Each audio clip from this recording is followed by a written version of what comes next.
from CSU USA. He's an innovative, analytical, and out-of-the-box thinker with several national and international patents. His fields of interest include production machinery inventory management, machine tool system reliability management, safety evaluation and estimation of machine tool safety requirements, inventory management and principles, new business and product development, machine tool design and management, etc. He has established strategic partnerships and engineering alliance with international organizations to position common platform automotive structures and machine tool development. He has managed a team of engineers and designers to design and develop CNC lathes and milling machines, including interfacing with overseas engineers to satisfy design and manufacturing requirements and deploying project plans and research strategies for design optimization. He has worked for Ford Motor Company USA, Makino Machine Tool Japan, Warner and Swazi Company for more than 30 years, and for Talco Jamshedpur as the maintenance superintendent of the automotive plant. He was a professional engineer in Ohio, USA. He had served as adjunct lecturer at the University of Arizona Tucson and a visiting professor at IIT Kharagpur. CoE-SEA wholeheartedly welcome you today, sir. We are very privileged to attend to. Now I kindly invite Professor Jayamaithi to formally invite our expert speaker. Over to you, sir. Thank you, Srin. Thank you, Professor Mukherjee, for accepting our invitation. And in fact, your topic is extremely important for Center of Excellence in Safety Engineering Analytics at IIT Kharagpur, to all the participants and from India and abroad, whoever listening. As we were discussing that the center is working very hard to promote safety from product, process and work system point of view. And as you know that any new things, making it happening in a well implemented manner takes time. And that sense today's your kind support definitely will help us. And I don't want to tell about you because you are well known here at IIT Kharagpur in US, and your industry and academic experience are so well understood and respected by the community, particularly in the area of safety, reliability, engineering and product design. Thank you so much. And I now request you to please give your expert lecture. Okay.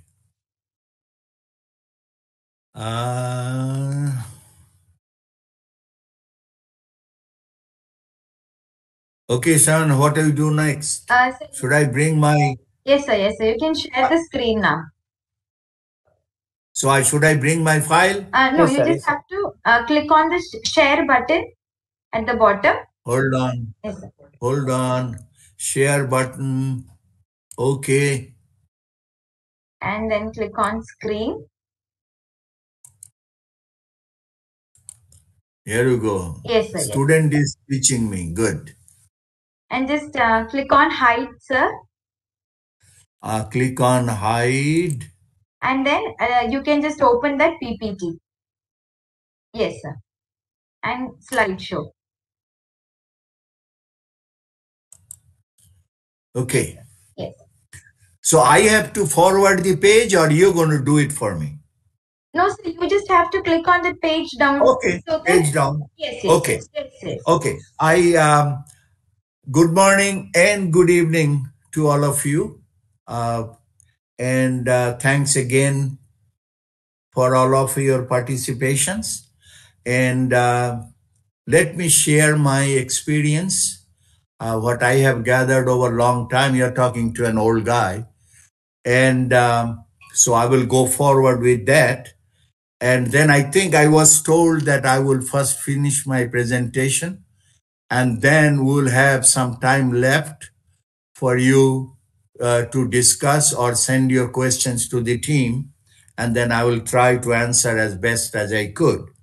So let us go forward. First of all, that came in my mind, I have seen in the industry, very few of them really understand the difference between risk and hazard. And reliability topics, hazard rates and HT and all that, very important.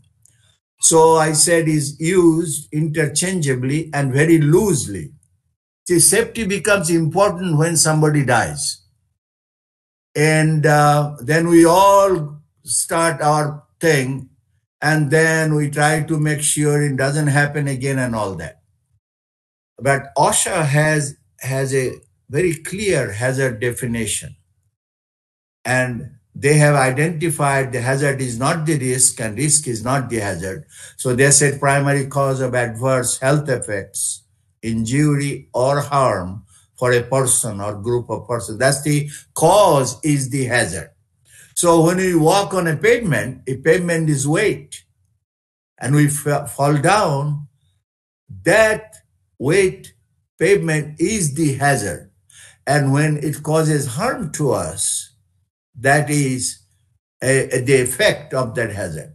Next, I have seen, again, the risk definition. And risk is basically a kind of reliability, probability, possibility concept. What is my risk walking on that wet pavement? And people take data, or 2 out of 10 people fell down, 8 did not, then we say risk of falling down is 20%. So, and then World Health Organization, who is very active, and occupational health, they have said is not only breaking arms or falling down or making sure that you don't fall. It is a total health and safety at work or even at home. Focuses on preventing hazards as their primary goal. So we cannot prevent the risk. We can enhance it, but by doing that, you first attack the hazard and attack hazard improvement. So, and the another thing is very important, I found a couple of years back, the health is not my body, not my arm, not my brain, is a total, is a mental health, physical health, and social well-being. You will see a lot of people working in prison for a long time. They behave like prisoners, and they are not welcome in the society. And a lot of depression, a lot of other things happen. Okay, I have to go a little fast. Then to promote the safety, every country has their safety regulations. Depends on the environment, depends on the attitude, depends on, but basically they all boil down to OSHA requirement. And the safety regulations are meant to promote safety regulation requirements, procedure, methods and processes, prevention of accidents or injury related to workplace, homes, operating personnel, related to operating environment, systemic requirements. I'm going to connect this hazard risk with a system engineering at the end, because I believe that's the ultimate motto or objective.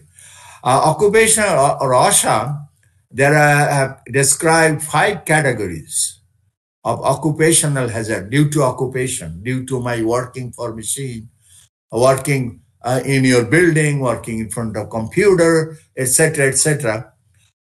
They say physical safety hazards, which is a little difficult to understand. Chemical hazards, we know that. Biological hazards, we know that.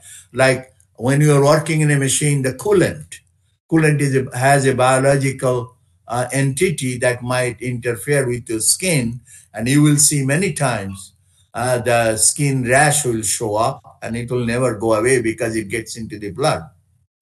Then we have ergonomic risk factors, the easiness of approaching things, That's why I put a note that physical safety hazard is not physical hazard. Physical safety hazard include anything that could lead to injury in a workplace accident.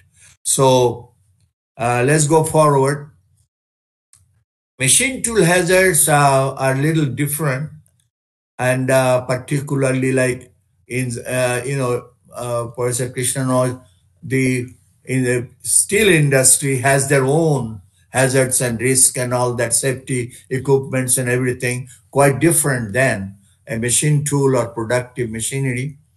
The machine tool hazards are due to two things: moving parts, obviously, and that could I will throw some lights on afterwards. The one I have seen that designers normally forget is they call it a pinch point, the trapping, then the movement of guards, then noise. These are the three things that I have seen predominantly applicable to machine tool. Then there comes up, where does it come from? Source of energy, obviously, electrical, electrical panels. And then electromagnetic, not much, but it does cause loss of hearing and nerve numbness. Magnetic, I have not seen much application. Did somebody try to tell me something? Then heat or cold, obviously, when you are in a press, is a hot item is there, and there might be a too cold item. Noise, that's a very, very predominant element in machine tool. It causes permanent hearing loss. Obviously, vibration, that's another thing. It causes fatigue and numbness. And even I have talked to some operator who, when they go home at the end of their work, they keep on hearing the same sound and they get occupied with that sound. And they sometimes are scared that they listen to that. It is because our brain connects with the same sound and it's a computerized. So the mechanical hazards, obviously, out of all this, I see machining, crushing has happened many times in telco and other companies during press. Almost every month, 5 to 6 to 10 people will sometimes fatally get hurt. Sometimes they lose their hand.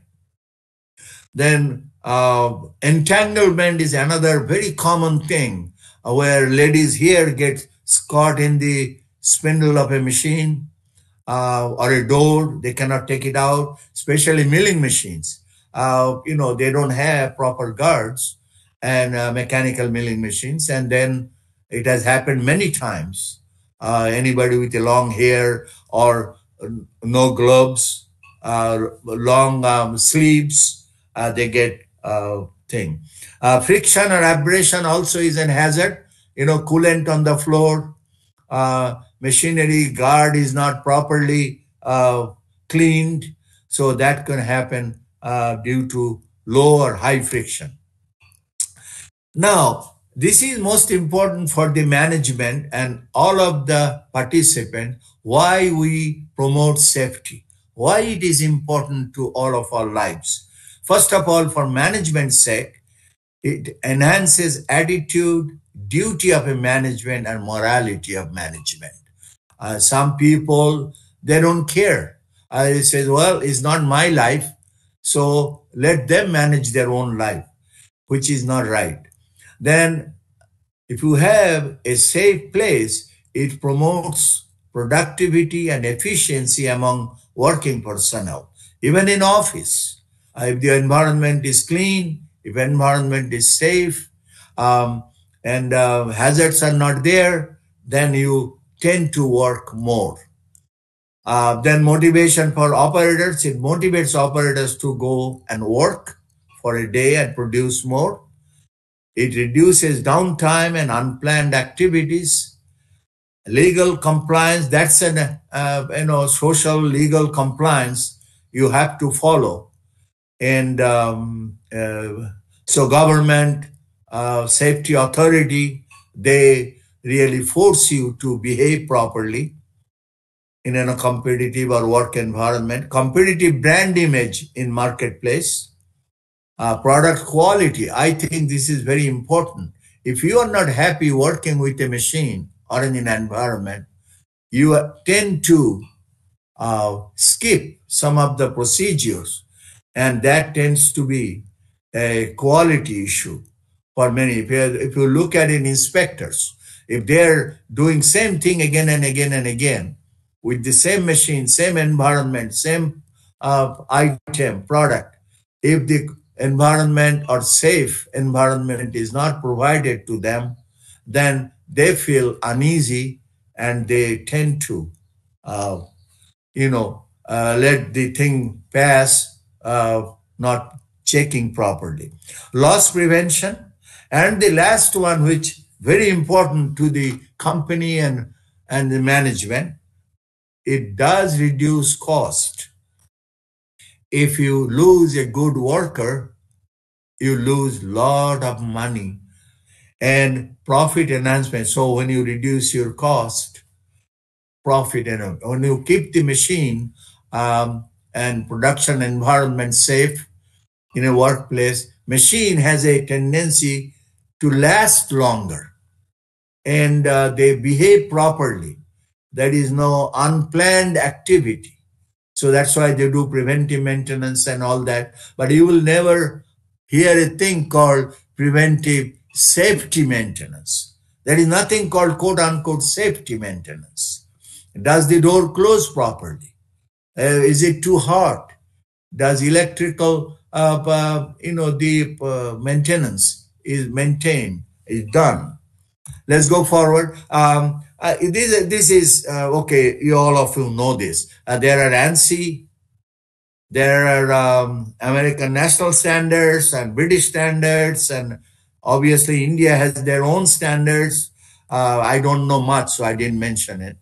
And so they have divided things into different categories, different types of industries, different health hazards. So you name it, you got it. It's very detailed. So ANSI standard specifically, as I know, deals with many things like other standards, scope of the standard, definition, reference, responsibilities, who does who, what, then risk assessment.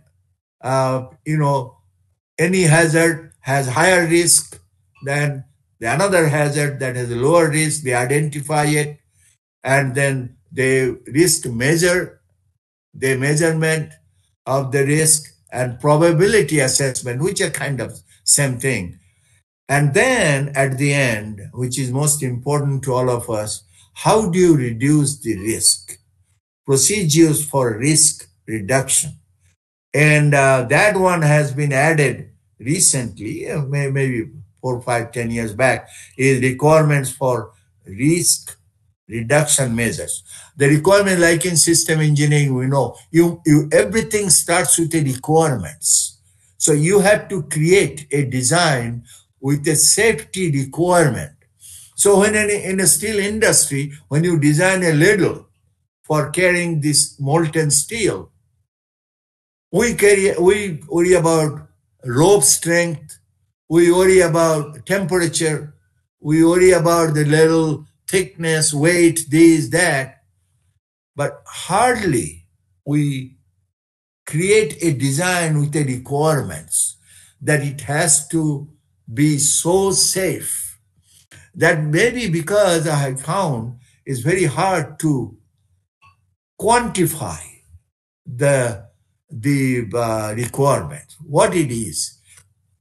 I will throw some light on this afterwards. So, as a student of design till now, everything starts with a safe by design and analysis. You have to design, keeping safety in mind right from the day is not strength, is not reliability, is not the vibration aspects. The safety has to be another design element. It has to be safe. The noise has to be below 72 dB, decibel. So these are the start point. Then you control, how do you control so that the safety is maintained? Then once you have a requirements, once you have established control, you do design verification, you test it. Excuse me. I remember when I worked for Hardinge or Warner Swayze, we used to test our doors by dropping things having same type of energy that a chuck, jaw, or pod when get thrown out. Then you establish, if it fails, then establish motion control. If the guard is open, you cannot start the machine. Even if a control says so. If there is too much heat, the thermal control will tell you there is create too much heat. If there is too much noise, then it has to be controlled. Why there is a spindle bearing noise.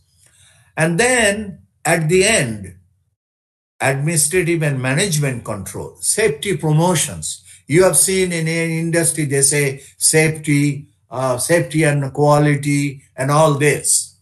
And so those are safety promotions. They give presents. They reward people who maintain safety.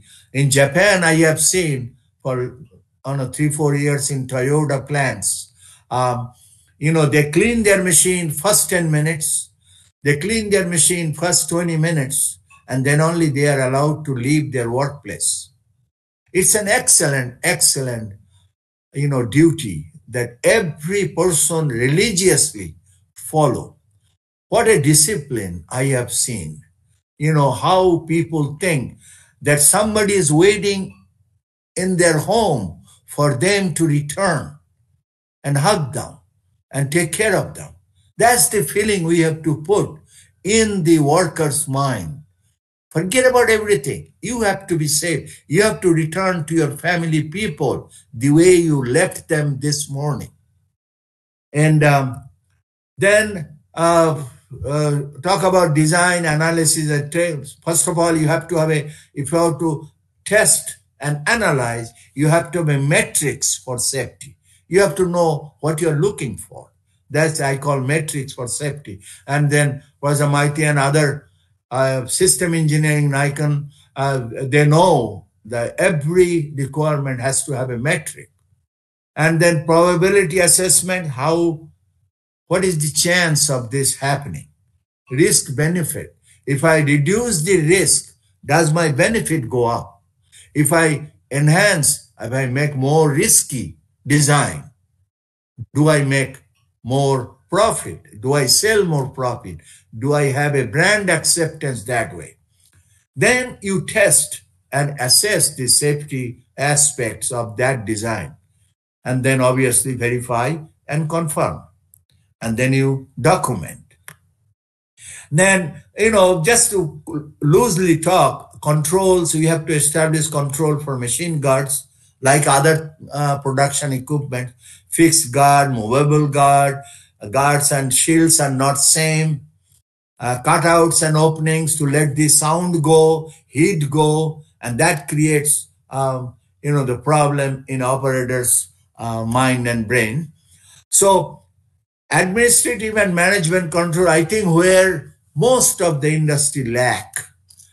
The middle level person, they are very, very judicious and very, very proponent of safety. But higher level people, they take it as a cost occurrence. They think the cost is the main issue there. We lost 2 people, that's okay. But we lost 2 machines, that's bad. This kind of attitude I have seen again and again. Safety training, safety procedure, safety promotion, safety awareness, individual safety promotion. and protective equipment. In mines, in machines, you have to have gloves, you have to have hats, you have to cover yourself properly, like that. And those are protective PPE, they call it. Now system design, now coming back to this, all everybody knows. I thought I will put it in case somebody is not from system engineering. And these are the steps that I have mentioned in my book too, that you do start with a mission statement, then find the requirements, then you do bench up trade-off. If I use these gloves over that gloves, if I need a hat or not a hat. So you do benchmarking trade-off basically to find a safe design without exorbitant cost. Then you come up with a concept, then you several concepts, you select one that supports your requirement and benchmark and all that, then you design, then you verify and keep going. The most of it, I wrote this, we often forget the risk management and mitigation. Very difficult. Some analytics, some of our safety department, our safety analytics, they are trying to give a flavor. But I don't understand, Professor Maiti specifically feeling whether the real people, whether they understand your complicated treatment. So we have to boil down those kind of theories that you are developing into simple statement and then make it a Bible for the workers, for the operators. And they don't understand matrix. They don't understand the treatment of matrix. But they understand when you tell them, hey, if you touch a hot thing, it burns you. So that's my thinking. Risk assessment and control, you can see I have put together whatever I thought. Some of them are very specific, some of them are not. So I guess what is the time? I don't know. We have the one thing that I say, I have seen many times a big slogan, continuous quality, continuous improvement of quality. But very seldom I have seen is a banner or a slogan that tells you continuous improvement of safety. I have seen in Toyota, but that's about it. Even in Ford, I have seen partial. GM or Chrysler, I don't know. But I have never seen a slogan that tells you continuous improvements of safety, which means reduction of hazards, take care of risk, reducing probability of happening an accident. And then I have seen this safety evaluation monitoring now a lot of companies are doing. And but this needs lot of assessment and lot of promotion and improvement. So if I look at it, successful safety system design, once you have the system V, one of them is created for safety. And then you find with requirement, you find compliance, performance, then cost compliance. Nothing is without cost. Every safety has cost. Then you have to compare that implementation cost at the ultimate effect cost. Do they really match each other? One supersedes other. So that, optimization has to be done. System cost, system robustness. Now the robustness, I like that word, is it has time element. President Nikon, you know very well, I'm not trying to teach you, but robustness and reliability, they're a little bit different. Robustness is a function of time of reliability. That means reliability aspects over time. And reliability, as you know, is reliability probability. So system robustness, I feel, is more important than in one-time statistical Gaussian or Poisson or something reliability. Some machine guard discussion, everybody knows, is nothing new. But maintaining control for machine guard, very safe. I have seen due to vibration or due to heat, the guard warps, or due to vibration, it moves away. And if you don't have control, then you really cannot maintain safety. So I say, when you say control, you have to function, what function your equipment is doing, your element is doing, you have to monitor that. The controls will monitor.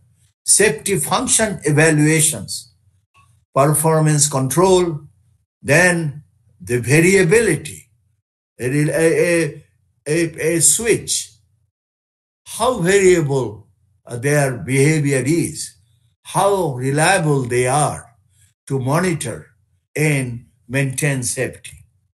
Types of safety products, just for door interlock, safety switches, light barriers.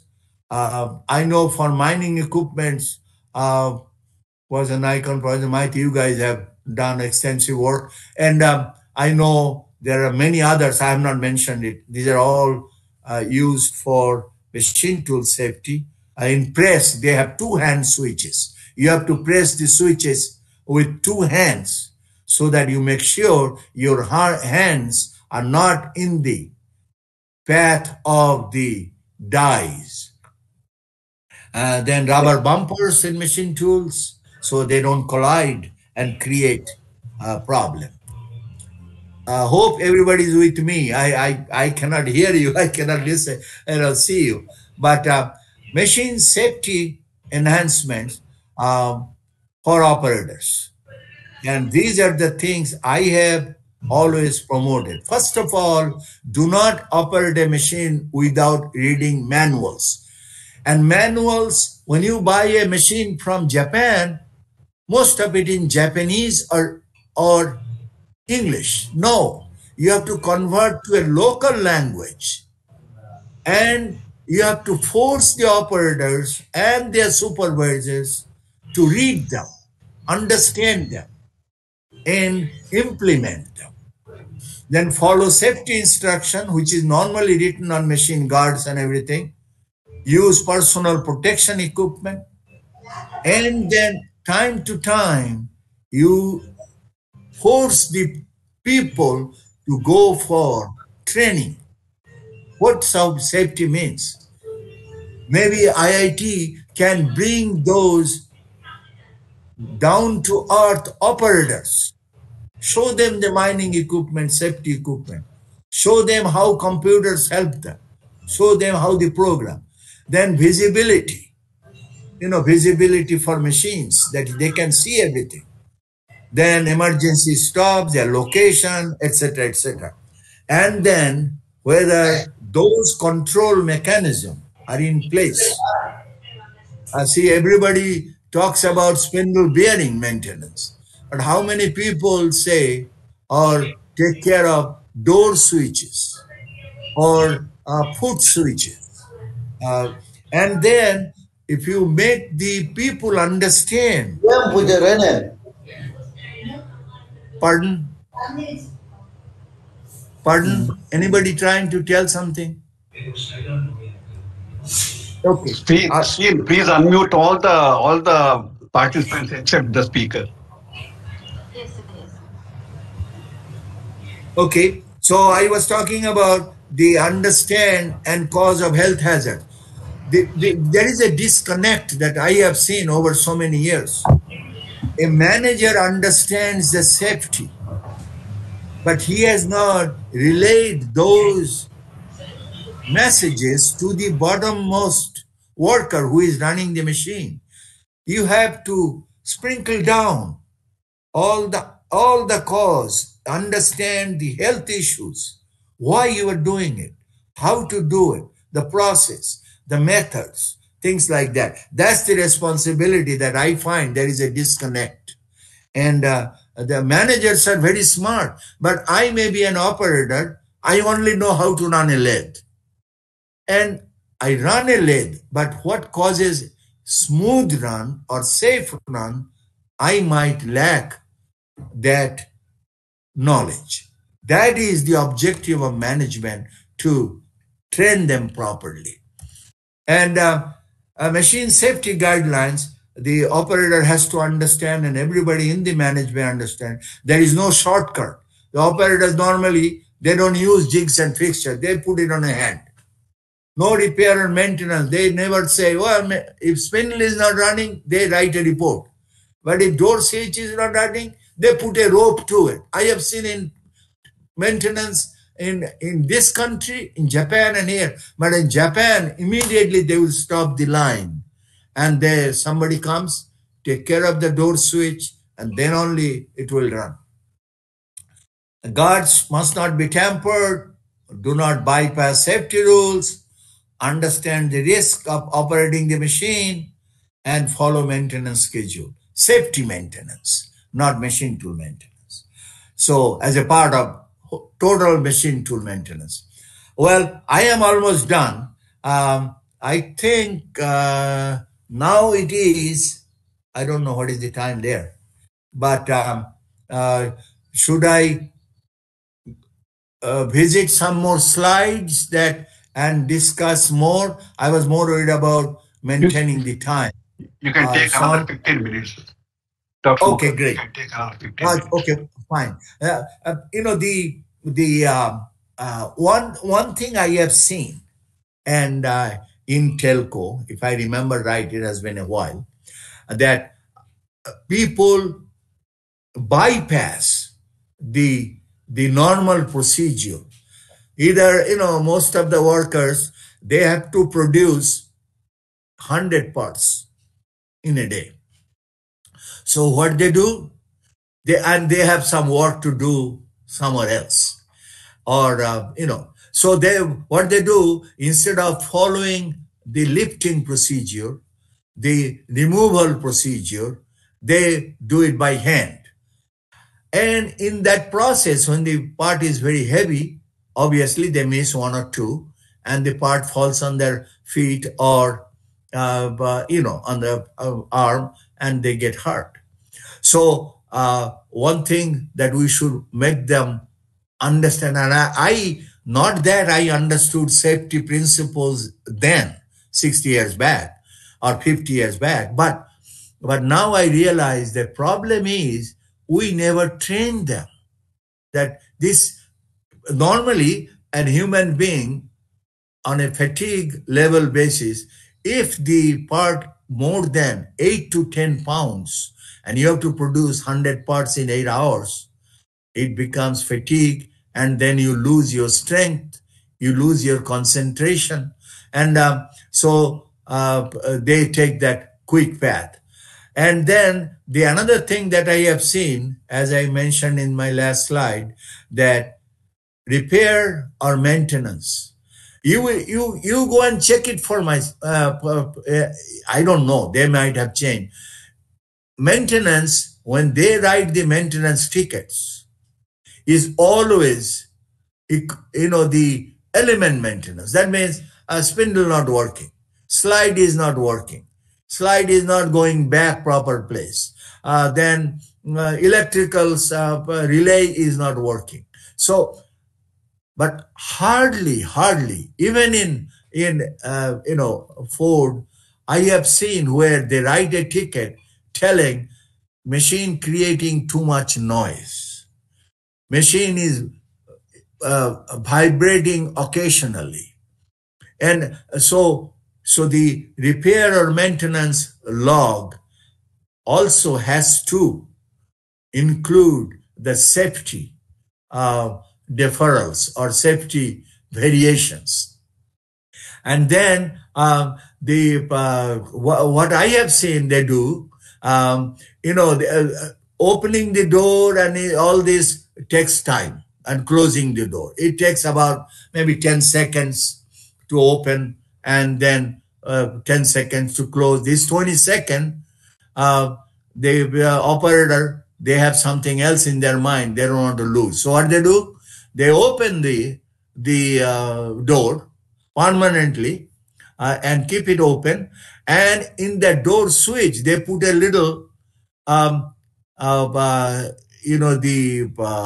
metallic or steel square or round thing, and they fake it. So the switch thinks it is always closed. And if you open, then machine cannot run. But if you mechanically close it by putting something as if the door is there, a steel part, then control thinks that everything is fine. So, this tampering or replacement is very, very, during operation is very, is important. I have seen in one of the, and I don't know how mathematically or analytically you can really do that, but let me tell you one example that we used to do in Makino. And I don't want to take credit for it, but I was almost forced to do it. What happened in one of the machining centers, a couple of them, the chuck jaws, they flew away. They become loose, overrun. And then it went through the door glass and hurt, and it fell on the forehead of one operator, and it touched, it hurt him fatally. He fell down. People thought he had a heart attack, all that. But so I was given the task of finding what went wrong. So what I did, talking to and different books and this and that. See, I wanted to put that slide, but it got too long. I don't have time. But so I will explain that briefly. When the chuck jaw flew out, I knew the mass of that jaw. I know the RPM when it machine was running. So if I know that, I know at that point, knowing the velocity, which is, pi dn, and then I multiply by the mass mv squared. So I know the energy that the jaw left the chuck. And then I use that as a projectile. The door was about 2 feet away from the chuck. So I assumed it as a projectile. Then when I assumed that, then I did a projectile path and without any air or coolant, interference. And then I knew at what energy level and at what point this chuck jaw touched the door. And believe it or not, it was right in the corner of that window and the glass window.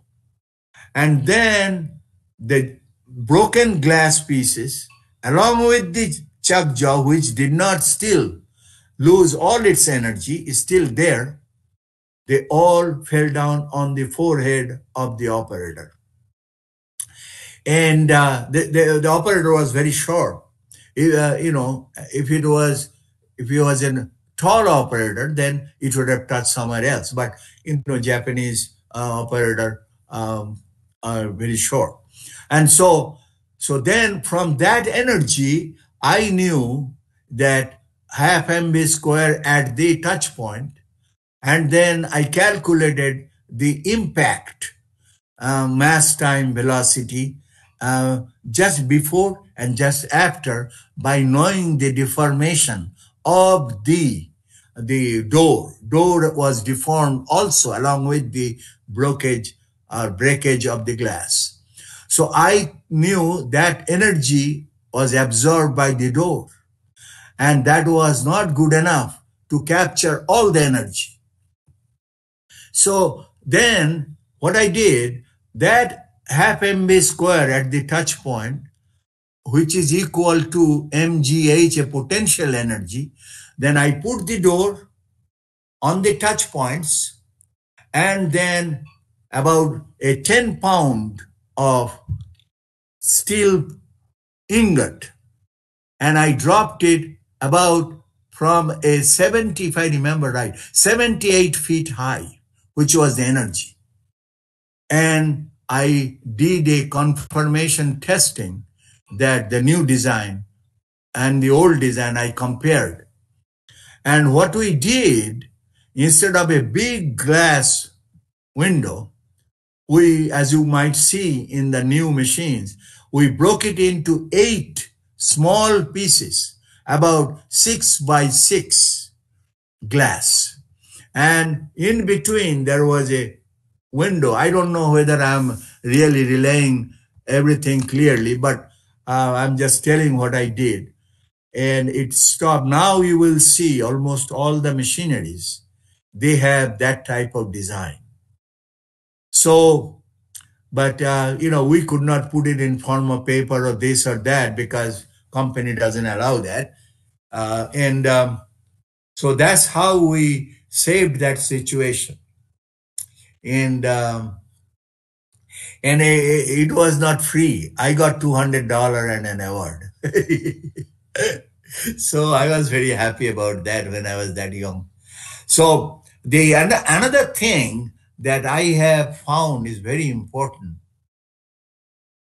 See, the operators are very, very well informed about the quality and the how to load the part, how to unload the part, how to manipulate the robots, loading and unloading, and all that. But very few of them really understand that in case of emergency, what to do. How, if your hand gets caught, or if your lady's hair gets caught or entangled, what to do? How do you do that? And what are the safest way of, getting out of that situation is very difficult.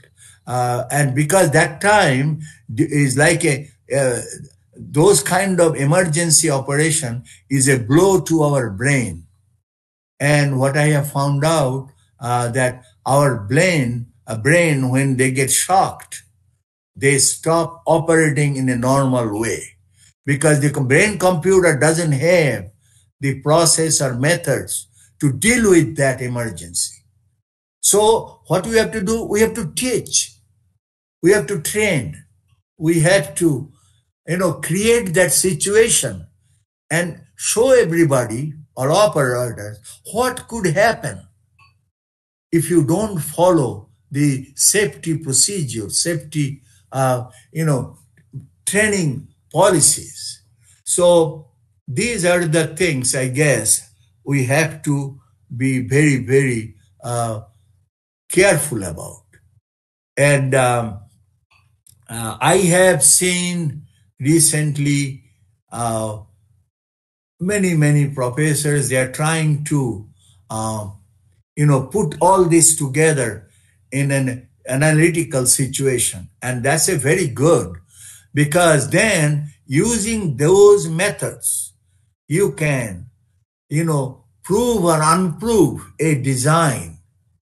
And, I have not, but I am telling you, I have never seen I have seen the people test machines against pinching, trap points, heat, noise, but I have not seen if there is a mechanical disaster, what you do. How do you manage that situation?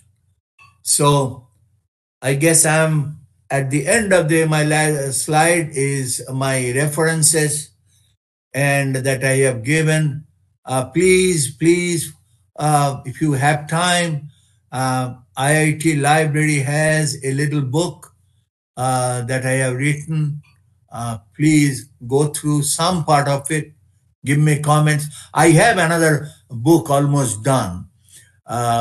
but because of cost and others, I'm hesitating. Is it really helpful? So you can really criticize or give me a feedback, because I might have made a mistake. I have made a wrong statement, because everything depends. I have put on there is what I have experienced, and that sometimes is bipolar. What is good to me is bad to you. So again, I really thank all of the listeners or participants for your extreme patience and taking time out to be present here. I thank all professors to listen to this.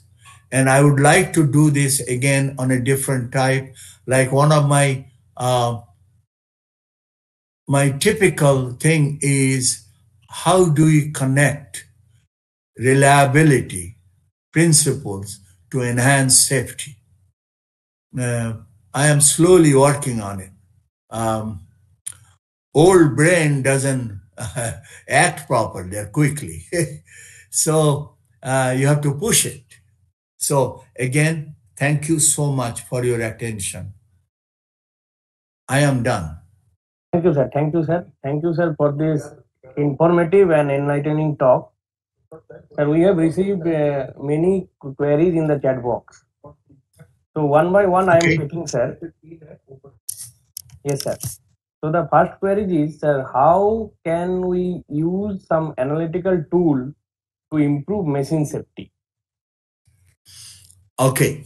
Yes, sir. Very good topic, and I have touched that.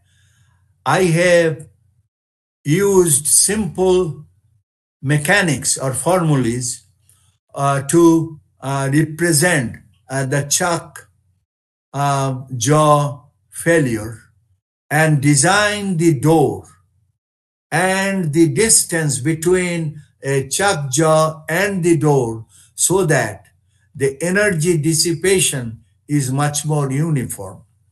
If you look into the car, you have to use almost what I have seen is impact.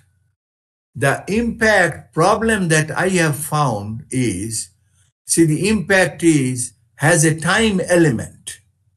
Okay, momentum, mass, and velocity, and then the impact has a time into it. Now, measuring time of impact is extremely difficult, and if there is an hazard, or you can measure that, but the point is there are methods of assuming different assumptions and then creating a scenario that can be analytically analyzed. So the point is that you have to make an attempt to get down to the basic mechanics and dynamics and relate that situation. And how do you know that your assumption is right? By testing and verifying it. If anybody has a particular application, please shoot me that situation, then we can talk further. I think that will be the best thing to do. That way I will learn and more. Did I answer that question to some extent? Yes, sir. Thank you, sir. Now, sir, the next query is, sir, how can machine safety aspect be incorporated during the product design stage? You will look into my thing. I have touched base on. See, when you design a machine, you say RPM. The machine has to have 6,000 RPM. When the slide has to move 30 meters a minute, or the weight has to be so much. So these are the metrics of design: weight limitation, the speed limitation, the axis motion. Similarly, you have to say that the safety means the door has to be strong enough to absorb all the energy from a 1 pound chuck mass running at 6,000 or 10,000 RPM. So you have to think safety is a requirement of a design. I have never seen it. It's all an aftermath. When a machine is safety, a machine is designed, tested, everything, then you check on the pinch point. Then you see whether it's going to hurt any operator. No.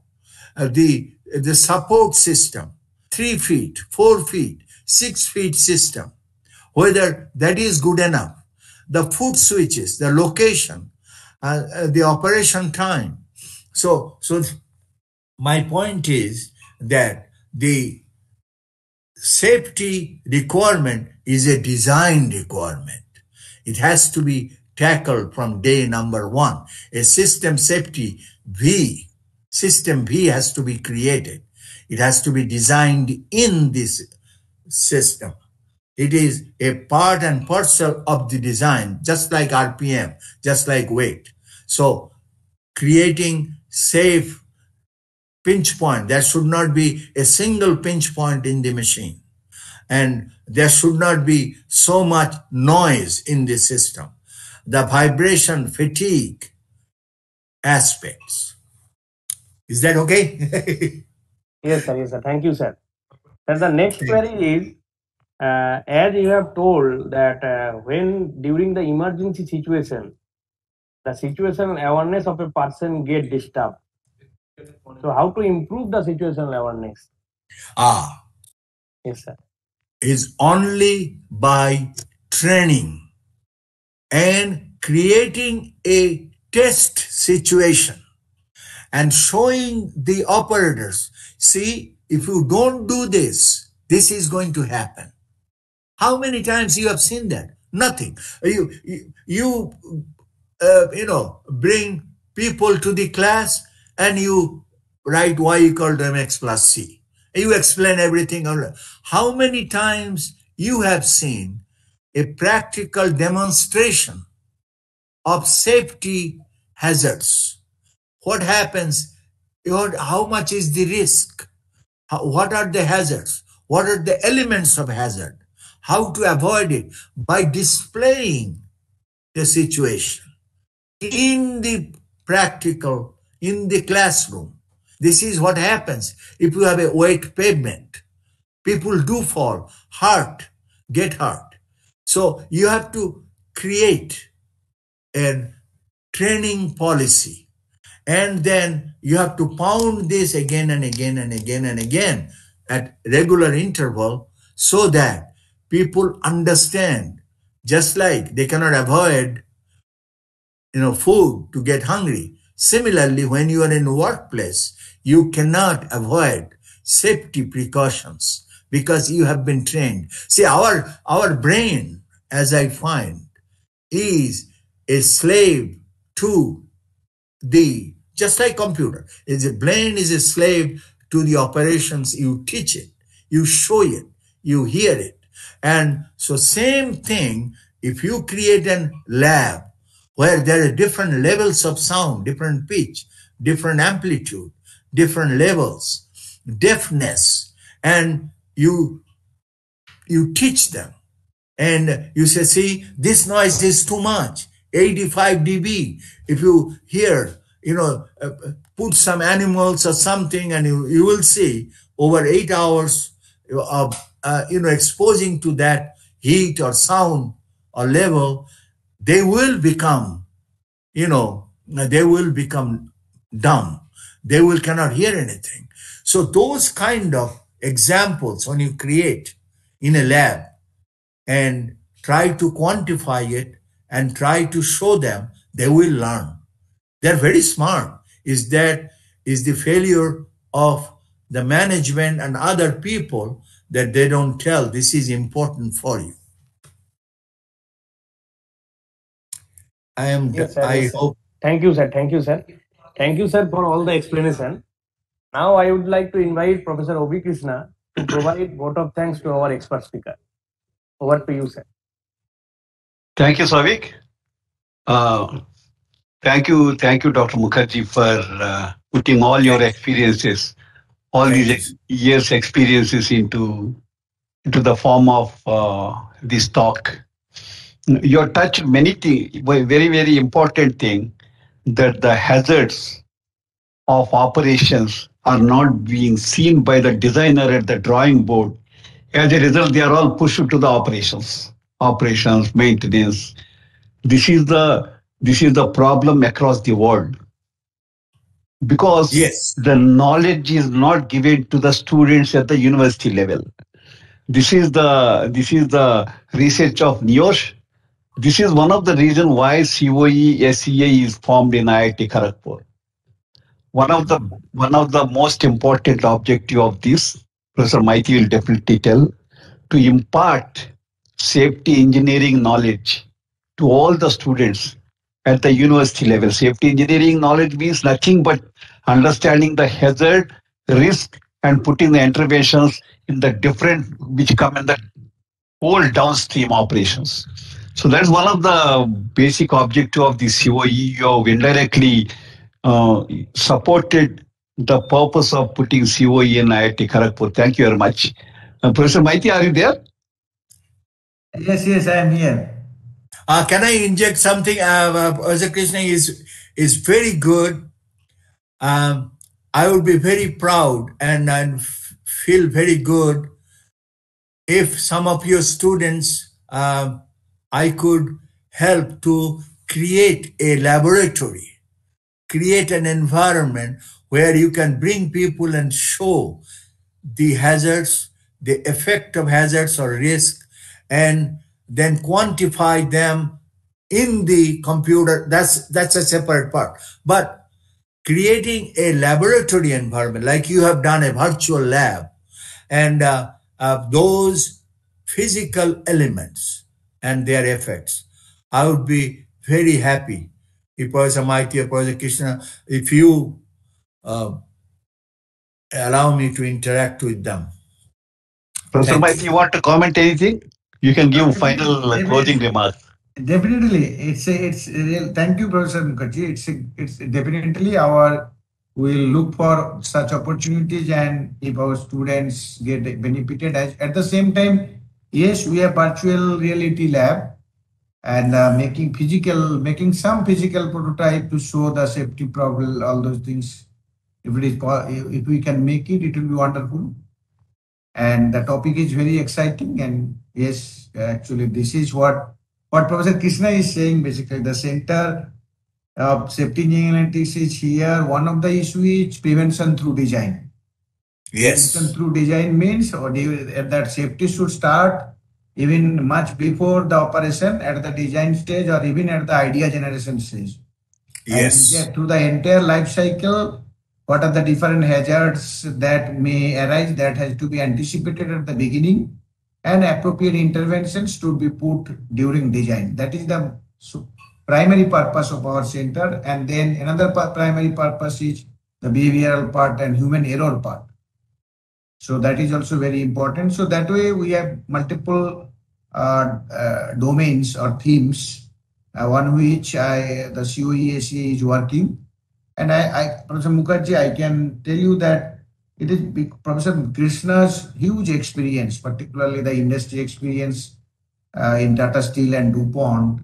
And it is, we are becoming more and more comfortable in understanding the value of our research when we are interacting with him, and he is immensely contributing to the development of the CoE, and that's great. And you are also having a lot of that academia industry, you have a lot of industry experience also. I'm sure that from the product safety point of view, your contributions will be immensely valuable to us. We'll look for all such opportunities. Yeah, I'm always there, and I don't know how to thank all of you to come up with this concept of having another separate center, and with my knowledge in other universities, they don't have that kind of separate entity. So it's a very good effort, and you should promote it from industry to industry and let them support it. Go and give them, say, hey, we need money to save you. And I personally believe they will be very, very proponent of that concept. So thank you again. Thanks for the opportunity. And anytime when you cannot add on this. Professor Krishna, I have a request. Anytime when you cannot find a quick person to address this kind of session, call me. Oh, that's great. Thank you. Thank you. Thank you, Dr. Mukherjee. Thank you, sir. Thank you, Professor Maiti.